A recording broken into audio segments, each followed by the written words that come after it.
But that was just the beginning of the cars in this country. I know of two that was here at that time, and that was when I was about 7 years old. What about trains? When did you see your first train? What memories do you have of the trains? What about the trains? What's your first memory or your earliest memories of trains? Oh yeah.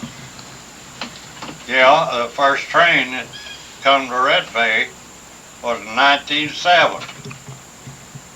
And we got up that morning, we knew it was going to come through here. And they had the road built a little above Red Bay, and it come here, and we all got up early that morning before daylight and got in the wagons and pulled out up here and got where we could see that train when it come, went down to the depot, and then when the train come in, we had a little fella that was about a year and a half old, I guess, and it like to scared that girl to death.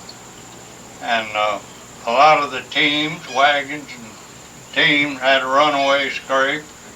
Mules got scared at that horses, and got scared at that train and run away and tore the wagons up.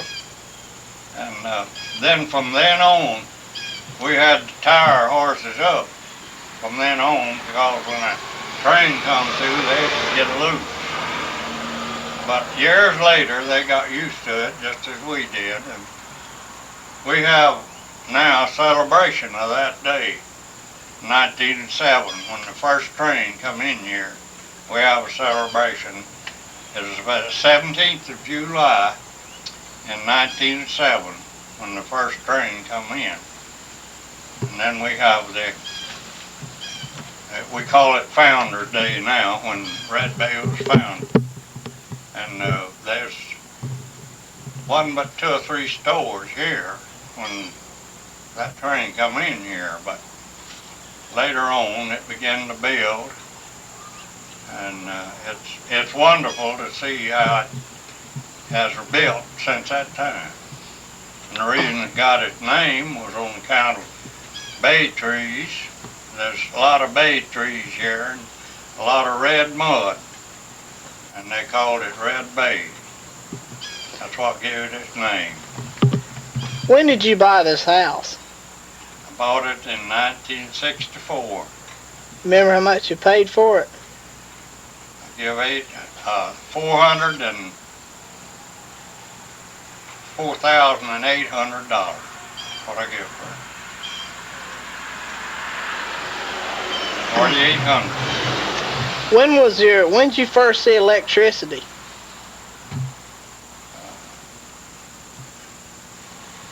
First do what? See electricity? Oh, electricity. Don't remember for sure about when I saw that. I don't remember what year it was. But they didn't have it here at Red Bay when it was founded, when Red Bay was founded. But they got it not too long after that, but I don't remember what year it come in here. Now, we just burnt little table lamps and things up till that time. And of course the country people out in the country, they still had the little table lamps. And, we had to do our studying by pine up fire or a little lamp, one or the other, little brass lamp. Had a little wick to it and burned coal off. And we had to do our studying by that overnight. Papa, you've lived through 4 major wars: World War I, World War II, and the Korean War, and the Vietnam War. Which one of those wars had the most impact on you and your family? What do you remember? Well, I guess it's World War I, because I liked to have to go. And of course, World War II, we had a ration. We had to just buy what we could. We couldn't get all we wanted. Had to buy what we could, even shoes. Couldn't get shoes on World War II. World War I was a rough time, and I'd done registered, and they had placed me in class 4, and then they took the classes one at a time. They'd take what was in number 1, and then if they didn't have enough, they'd go to number 2. And if they didn't get enough out of it, they'd go on plumb to number 4. And they had already called some out of number 4 when when the armistice was signed. And we had one of our school boys got killed in the Army, one we went to school with. And he was really a good boy, was a lot of help to the community. And he was high in the books and everything, but he got killed. And they sent him back here several years after. They dug him up and sent him back, and I saw his carcass. Of course, it's just his bones was all it was, but I saw him. What about the first television you ever saw? It was out here in town at one of the stores, and it wouldn't make no picture worth nothing. It just like you see them, just like snow, and they couldn't pick up a picture for a long time. Took them months to ever get to where they could get a hold of one that'd take a picture. But you'd hear the talking, but you couldn't get no picture.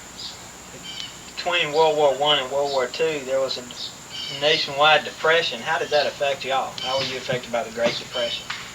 Well, we just we'd try to make a little crop every year, and we had to buy what we had to use to make a crop. And it got to where we couldn't get all that we needed. And of course we raised what we had to eat, but most of it, we had to buy some, of course, we couldn't raise. But we finally got to have where we had to have stamps, little stamps to buy shoes.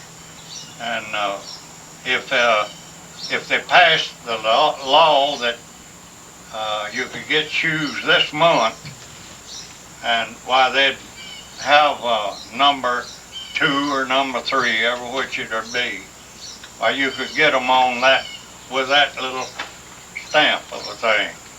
And we had to have stamped books to get them with. And then there's about, I believe it was about five in my family at that time. And going to school, the children would wear out shoes quicker than we did, and we had to sort of scrounge through. Sometimes their toes were sticking out before we could get them a pair of shoes. And a lot of the things to eat was the same way. You could get so much sugar, so much flour, and that's all you could get. You had to make out on that until the month run out, or ever which it was. Sometimes it's 2 months, and some of it 3 months. But you had to make out on that. There wasn't nothing else you could buy.